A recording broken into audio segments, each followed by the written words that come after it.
Welcome to మన Bheemili news. ముందుగా bulletin లో హెడ్లైన్స్. ఏపీకి ఒకే రాజధాని, అభివృద్ధి వికేంద్రీకరణ నినాదంతో పనిచేస్తున్నాం. మంత్రి నారా లోకేష్. విశాఖ కేర్ ఆసుపత్రిలో చికిత్స పొందుతున్న కార్మికులను పరామర్శించిన హోం.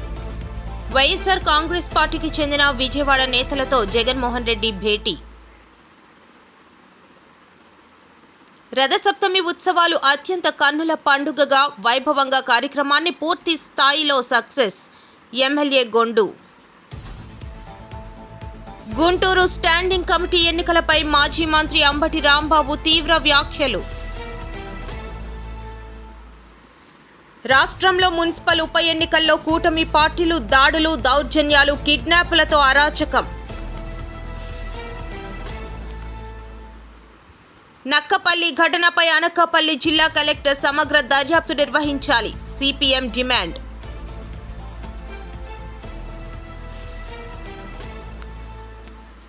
హెట్రోలో గత రాత్రి జరిగిన ఘటనలో అస్వస్థతకు గురైన కార్మికులందరూ కోలుకుంటున్నారు.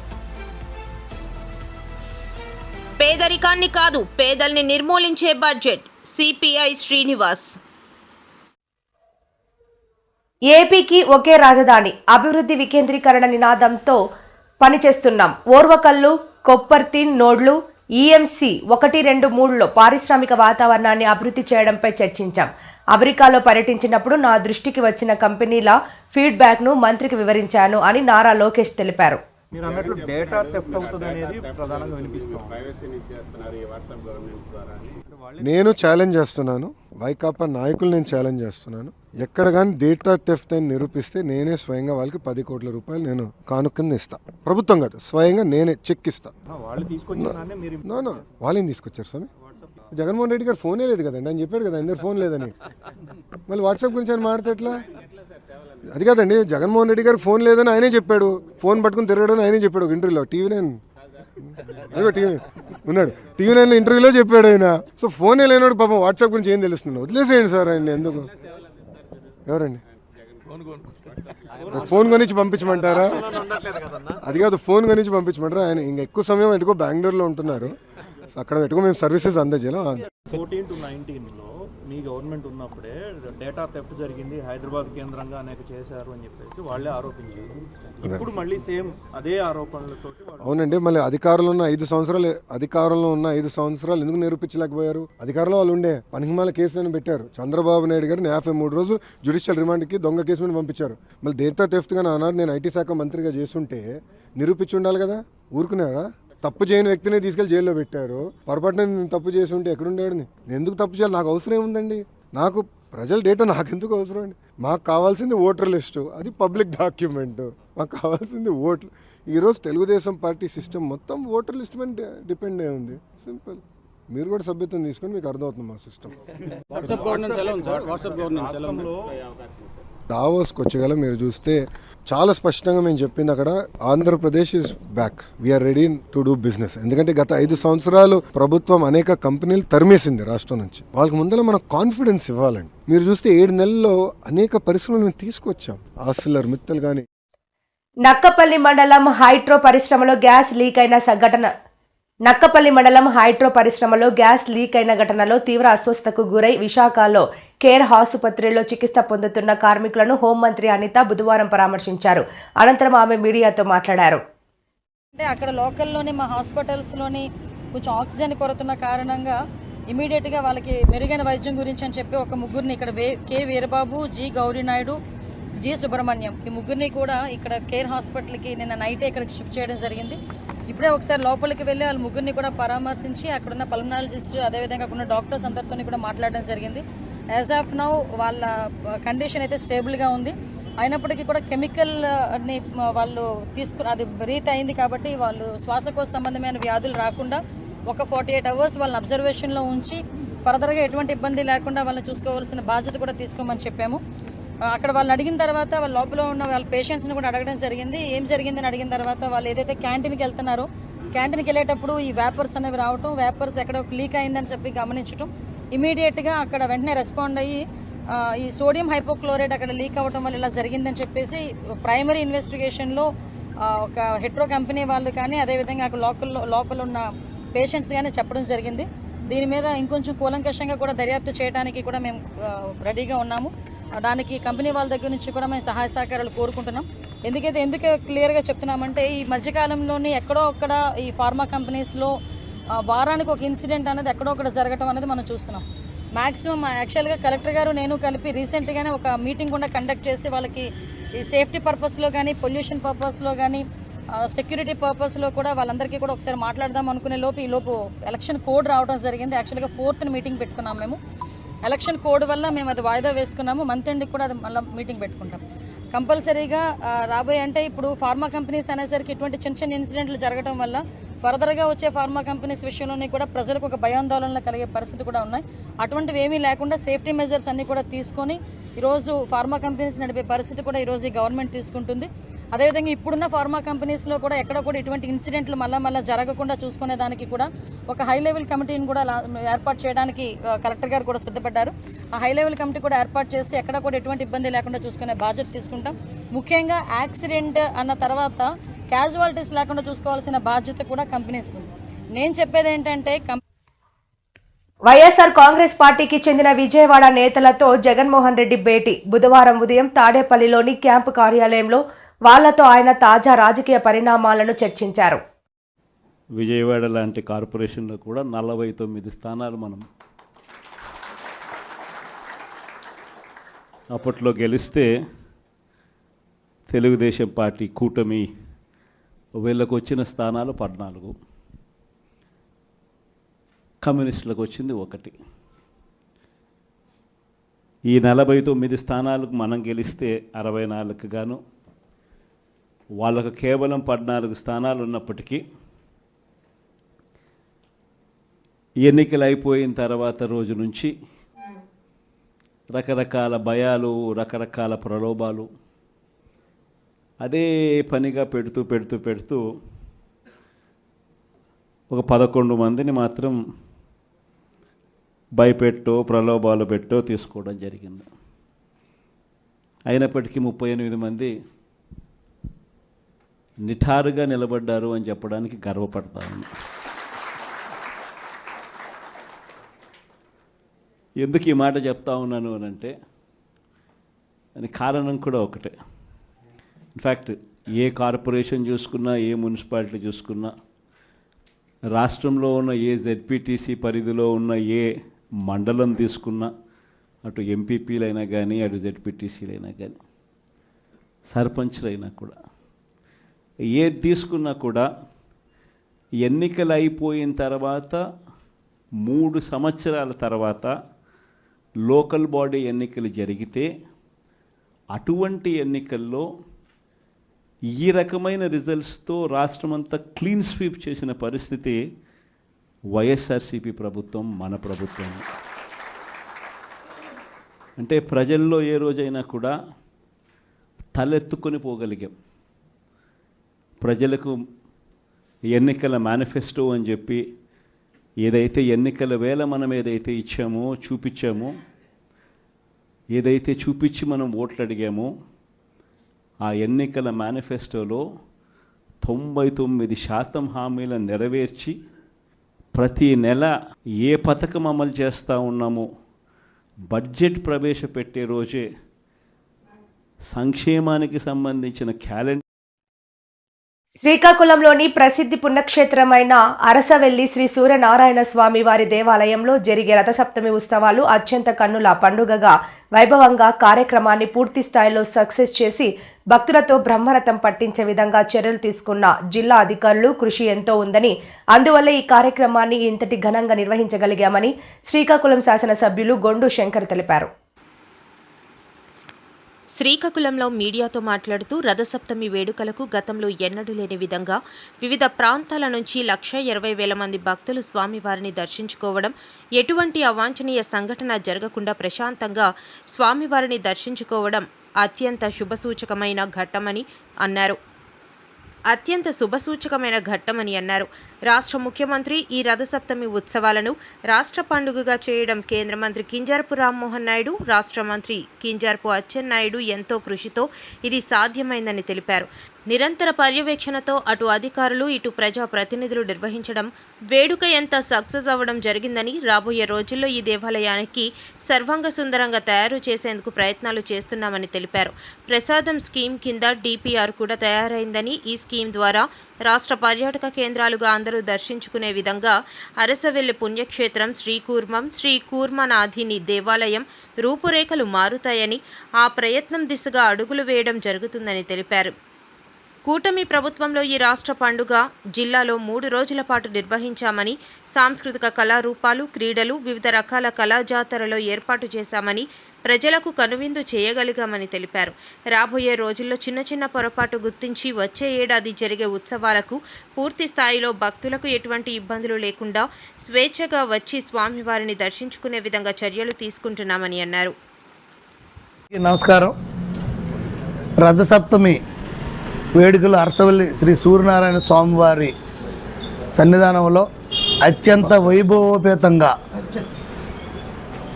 దాదాపు 1,20,000 పైచిలకు భక్తులు వచ్చి దర్శించుకొని ఈ ఉత్సవం ఇంత బ్రహ్మరథం పట్టించి ఇంత సక్సెస్ చేసినటువంటి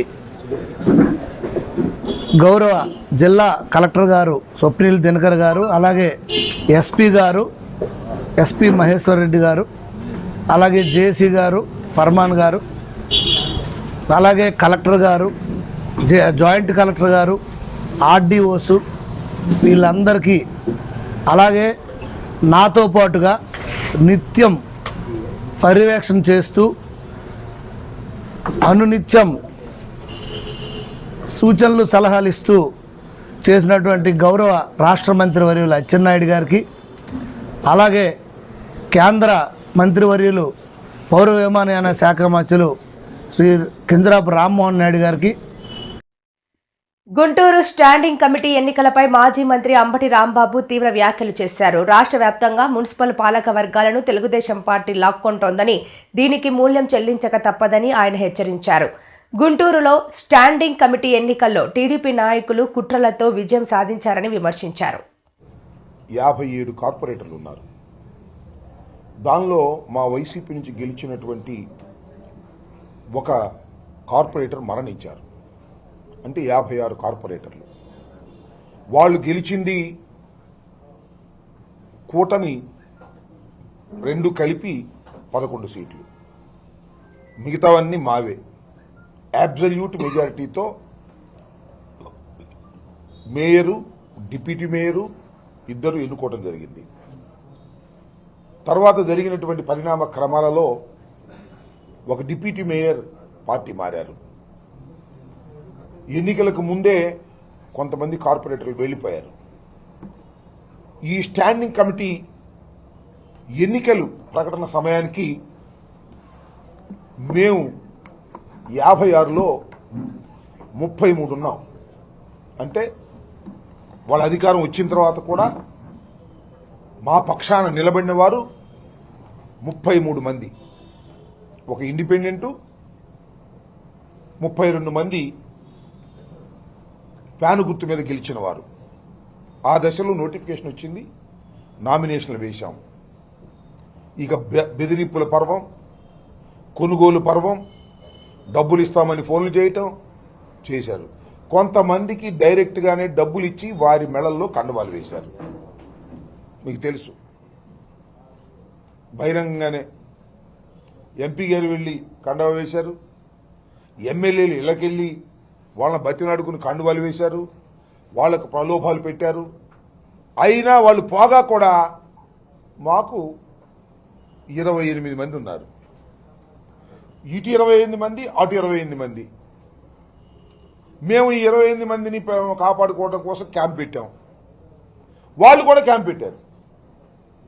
అప్పుడే తేలిపోయింది వాళ్ళు డబ్బులు ఇచ్చి కొనాలని ప్రయత్నం చేస్తున్నారని. సరే 28 లాటరీ అవుతుందేమోనని మేము అనుకున్నాం. మా ఎమ్మటే వచ్చారు, మా కండువాలే వేసుకున్నారు. మా పార్టీ తరపునే గెలిచిన వారు 4 క్రాస్ ఓట్ చేశారు. ఇది మమ్మల్ని చాలా బాధించినటువంటి అంశంని మనం చేస్తున్నాం. మమ్మల్నే కాదు, నిజమైన వైఎస్ఆర్ కాంగ్రెస్ పార్టీ కార్యకర్తలందరూ కూడా ఈ విషయాన్ని బాధపడాలని మనం చేస్తున్నాం. రాష్ట్రంలో మున్సిపల్ ఉప ఎన్నికల్లో కూటమి పార్టీల దాడులు, దౌర్జన్యాలు, కిడ్నాప్లతో అరాచకం సృష్టించి పదవులను దక్కించుకుంటున్నాయని మాజీ ఎమ్మెల్యే టీజేఆర్ సుధాకర్ బాబు ఆగ్రహం వ్యక్తం చేశారు. సఫలీకృతమయ్యారు. ఎలా అయ్యారంటే అధికార దుర్వినియోగం జరిగింది, ప్రజాస్వామ్యం ఖూనీ చేయబడింది. ఒక్క సంవత్సరం పరిపాలనే, ఓ సంవత్సరం పరిపాలన కోసం 150 పైచీలకు ఎమ్మెల్యేల మద్దతుతో ఏర్పడిన ఈ కూటమి ప్రభుత్వం పూర్తిగా అడ్డదారులు తొక్కింది. ఎక్కడా కూడా ప్రజలచే ఎన్నుకోబడిన ప్రజాప్రతినిధులం అనే సంగతిని మరిచి ఓ గూండాల్లాగా, ఓ తాలిబాన్ ముఠాలాగా, ఓ వికృతమైన క్రీడను జరపడం రాష్ట్ర ప్రజలందరూ చూశారు. మీరు గమనిస్తే ఓ చిన్న కార్యక్రమం జరిగింది. ఉప ఎన్నిక జరుగుతుంది, లేదా కాలం అయిపోయిన తదుపరి ఉప చైర్మన్ల కోసం ఎన్నికలు జరుగుతున్నాయి. ఇప్పటికే చైర్మన్లు ఉన్నారు. ఈ రాష్ట్రంలో 106 మున్సిపాలిటీస్ ఉంటే 75 మున్సిపాలిటీలకు ఎన్నికలు జరిగితే 73 మున్సిపాలిటీలు వైఎస్ఆర్ కాంగ్రెస్ పార్టీ చైర్మన్లు అధికారంలో ఉన్నారు ఈ రాష్ట్రంలో. కేవలం దర్శి మరియు అనంతపురం జిల్లా తాడిపత్రి మున్సిపాలిటీ మాత్రమే గెలిచారు. తెలుగుదేశం పార్టీ 2019-24 మధ్య కాలంలో జగన్మోహన్ రెడ్డి గారు పరిపాలించినప్పుడు. ఆ సందర్భంలో తాడిపత్రి మున్సిపల్ చైర్పర్సన్గా ఎన్నిక కాబడిన జేసీ దివాకర్ రెడ్డి గారి సోదరులు ప్రభాకర్ రెడ్డి గారు ఓ గొప్ప స్టేట్మెంట్ ఇచ్చారు. ఈ మధ్య కూడా బాగా మంచి గొప్ప స్టేట్మెంట్ ఇచ్చారు. ఆయన ఏమన్నారంటే, జగన్మోహన్ రెడ్డి తలుచుకుంటే ఈ మున్సిపాలిటీ కూడా వైఎస్ఆర్ కాంగ్రెస్ పార్టీదే అని చెప్పారు. వ్యత్యాసం ఒక మున్సిపల్ ఒక కౌన్సిలరే. అంటే స్టేట్ ఎన్నికలలో తెలుగుదేశం పార్టీ రాష్ట్రంలో జగన్మోహన్ రెడ్డి గారి పరిపాలనలో గెలిచిన మున్సిపాలిటీ కేవలం ఒకే ఒక మున్సిపాలిటీ, అది దర్శి.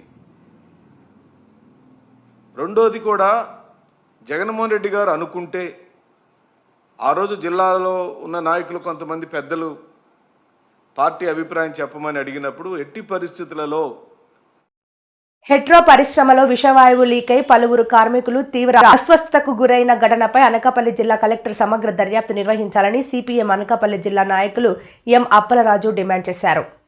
మండలం ఎన్ఆర్సాపురం వద్ద ఉన్నటువంటి హెట్రోడెక్స్ కంపెనీలో ఈరోజు రాత్రి 7:30-8 టైంలో విషవాయువులు లీక్ అయ్యి కార్మికులు చాలా తీవ్రమైనటువంటి అస్వస్థతకు గురికావడం జరిగింది. అనేక మంది తల తిరగడాలు, వామిటింగ్స్, ఇటువంటి కారణాల రీత్యా చాలా తీవ్రమైనటువంటి భయోందానికి గురవడం జరిగింది. వారందరినీ నక్కపల్లిలో ఉన్నటువంటి ప్రభుత్వ ఆసుపత్రికి తీసుకొచ్చి వైద్యం అందిస్తూ ఉన్నారు. ఇక్కడ సుమారుగా 9 మంది ప్రస్తుతం వైద్యం పొందుతున్నారు. మరో 3 మెరుగైన వైద్యం కోసం విశాఖపట్నం పంపించామని చెప్పి తెలిసింది.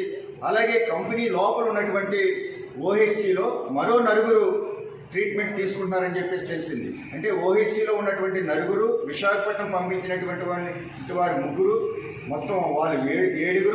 ఇక్కడ గవర్నమెంట్ ఆసుపత్రిలో ట్రీట్మెంట్ తీసుకున్నటువంటి వాళ్ళు 9 మంది, అంటే 16 మంది. కానీ వాళ్ళు చెప్తున్నటువంటి యాజమాన్యం చెప్తున్నటువంటి లెక్కలు చూస్తే 12 మంది చెప్తున్నారు.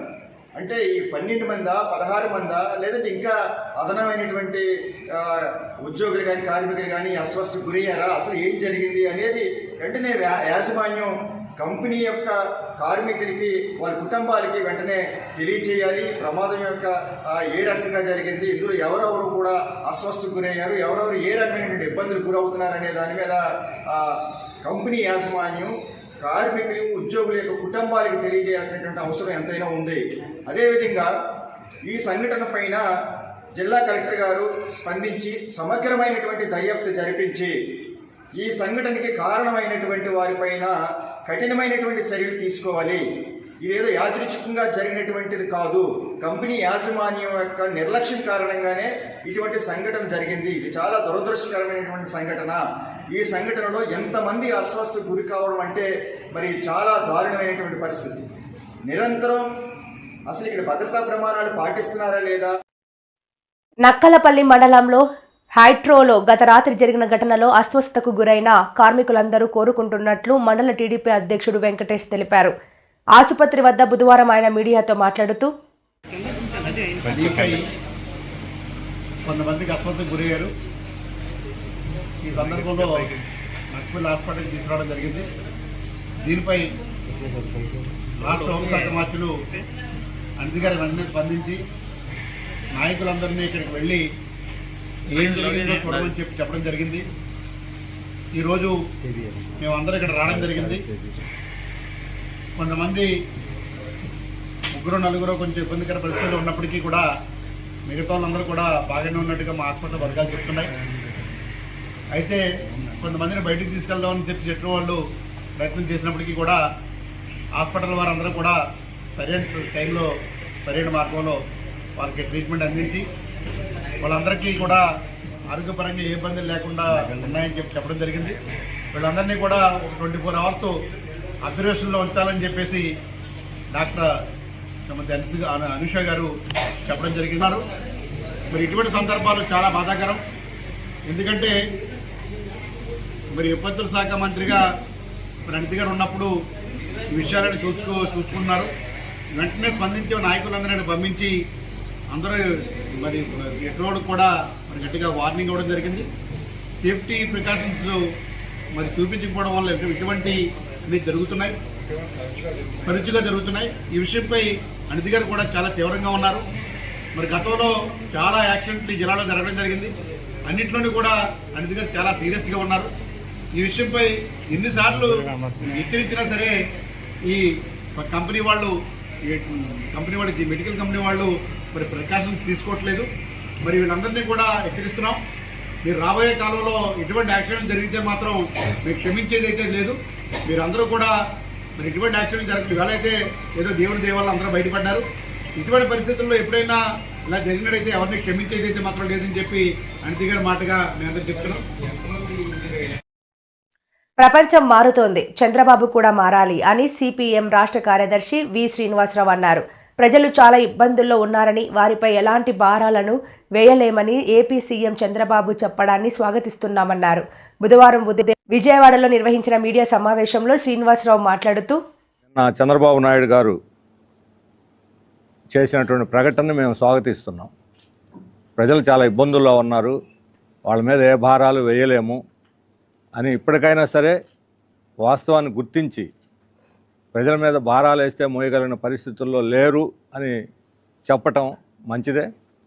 ఎందుకంటే పార్లమెంట్లో ప్రవేశపెట్టినటువంటి బడ్జెట్కు ముందు ఇచ్చినటువంటి ఆర్థిక సర్వేలో చాలా విషయాలు వచ్చి మొత్తం ఆర్థిక వ్యవస్థను తగ్గుతుంది, ప్రజల ఆదాయాలు పడిపోతూ ఉన్నాయి, ప్రజలకు ఏమాత్రం భారాలు భరించగలిగిన స్థితిలో లేరు అనేటువంటి అంశాన్ని జీడిపి కూడా వాళ్ళు ఎక్స్పెక్ట్ చేసినంత రాలేదు, పడిపోతూ ఉంది.